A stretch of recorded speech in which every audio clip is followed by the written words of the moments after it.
Now, SADC and East African community leaders have met to try institute negotiations to end the ongoing conflict in the DRC, spearheaded by rebel group M23, which reportedly has the backing of Rwanda.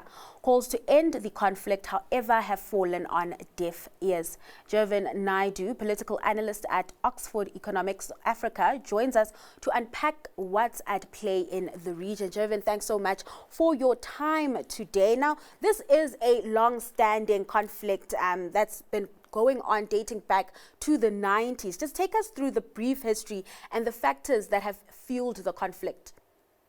Yeah, thanks for having me. It's a very complicated conflict. I've been covering it for quite a while, and there's a lot of things that need to be unpacked. But just to keep it briefly, there are two key elements to why this conflict is ongoing. The first being the genocide in Rwanda in 1994. So Rwanda's involvement, which they continue to deny despite multiple UN and independent reports, is linked to their interest in hunting down the FDLR, which is an ethnic Hutu group largely responsible for the genocide. So these groups of individuals fled in 1994 when President Kagame took over Rwanda, and these guys sort of integrated in the UN camps in the Eastern DRC and have used the Eastern DRC as a base to attack ethnic Tutsis, which are the significant population of the Eastern DRC, both in the North and South Kivu, as well as parts of the Eastern DRC. And then on the other hand, you also had the first two Congo wars, the first and second Congo war. We had multiple states involved in the interest in the Eastern DRC. So there's lots of lingering tensions over armed groups who didn't get what they want, because initially there were groups that backed Laurent Kabila, who's late now, was assassinated. They backed him, particularly Rwanda and Uganda. And then once he was empowered, he pushed Rwanda and Uganda away, which then triggered the Second Congo War, which is considered the Great War in Africa, which is often overlooked when compared to European or Western wars. So it's a really complex thing, but both of these two things are the precursors to why we have this ongoing conflict right now in the Eastern DRC. Jervin, talk me through some of the factors driving the conflict we're seeing playing out at this point, some of the driving factors of perhaps M23, Rwanda, and the Great Lakes neighbors in this current conflict. Yeah, so I think let's start off with M23. So March 23, it's an ethnic Tutsi group. So essentially when the group was formed in 2012, 2009, and then they had their first sort of takeover of Goma, which only lasted a few days in 2012. They essentially wanting to protect ethnic Tutsi interests, which the Tutsis in the east of the Eastern DRC believe that the DRC is not really looking after their interests. So they have that one angle. Then you have Rwanda, who also wants to protect Tutsi interests, but also benefit from a destabilized Eastern DRC. As you know, the DRC is resource rich in every kind of mineral you can think of, particularly minerals needed for the current, the fourth industrial revolution, tin, cobalt, coltan, all important for microchips. So they're also benefiting from mining out of the Eastern DRC, which then is funneled through from Eastern DRC into Rwanda. The same thing with Uganda, even though Uganda has a bit of a complicated relationship where they're trying to help the DRC, but they also benefit from it.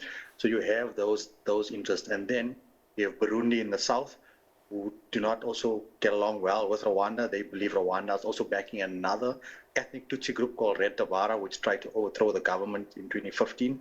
So you have these complicated ethnic tensions, which, again, as we spoke about earlier, can track this back to actually these ethnic tensions all the way go back to colonial times, where you had colonial leaders separating Tutsis and Hutus and sort of emboldening one group against the other. And these things have been perpetuated and not improved in post-colonial governance in all of these countries. So those are really, it's a way we can spend hours talking about, but that's just the gist of what's going on right now. We speak about, mineral interests. We also speak about these ethnic conflicts that are also taking place. To what extent then can we say Western countries have contributed in perhaps perpetuating the conflict further? Oh yes, 100%. If you look back to the Congo Wars and the genocide, for example, 2 years ago, France officially apologized for its role in the genocide. It could have played a better role in stopping the genocide, but France at that time was benefiting from the leadership in Kigali. And now it needs Rwanda to help protect its interest in Cabo Delgado. France has a big project for Total Energies, so they need the Rwandans to help them protect that interest from insurgents in the north. So they've got interest in maintaining their relationship with Rwanda and not really sanctioning Rwanda. Again, Western countries are benefiting. Earlier this year, Apple took the DRC took Apple to court over the use of minerals stolen from the Eastern DRC, which major corporations in the US, for example, Apple, are all benefiting from. So the destabilization of the Eastern DRC is really benefiting a lot of partners, not just the African partners, but also the Western partners who are taking these resources. I recently watched a video from a journalist who's been tracking the conflict on the ground, and the conditions that people are working in these mines are inhumane. Yet these are resources that people are just pumping out to all of these companies around the world, and it gets used in our devices. So to a certain extent, all of us are somewhat complicit in these tainted supply chains. You mentioned sanctions there. Could that be rather a viable solution, sanctions against Rwanda, to deal with the violence? Oh, I've had this question many times from some of our clients that we deal with. So sanctions are basically the last political step that you take. And I think we're still quite far away from it. I think in the recent weeks, the UK foreign minister has indicated that Rwanda are risking, some kind of funding cutting off. I think in our sort of understanding of the situation and what we predict, we think that maybe Rwanda will have some funding cut off. Then also, if you think about this, Rwanda probably would have done the calculation that if we go to full war, if it turns out to a full war, we might have sanctions. So President Kagame is a smart man. He's got big people behind him that back him. So I think they would have made a calculus that if we do get sanctioned, we do have money coming in from somewhere else, which is probably the illegal mines or something else. So I think we're far away from sanctions, but the international community is starting to get more and more grumpier and saying, more and more you see the negative name associated to Rwanda, whereas, as we've seen with their Visit Rwanda campaign, it's to, encourage people. Now I think the tide is slowly shifting, but I think sanctions are still far away for now.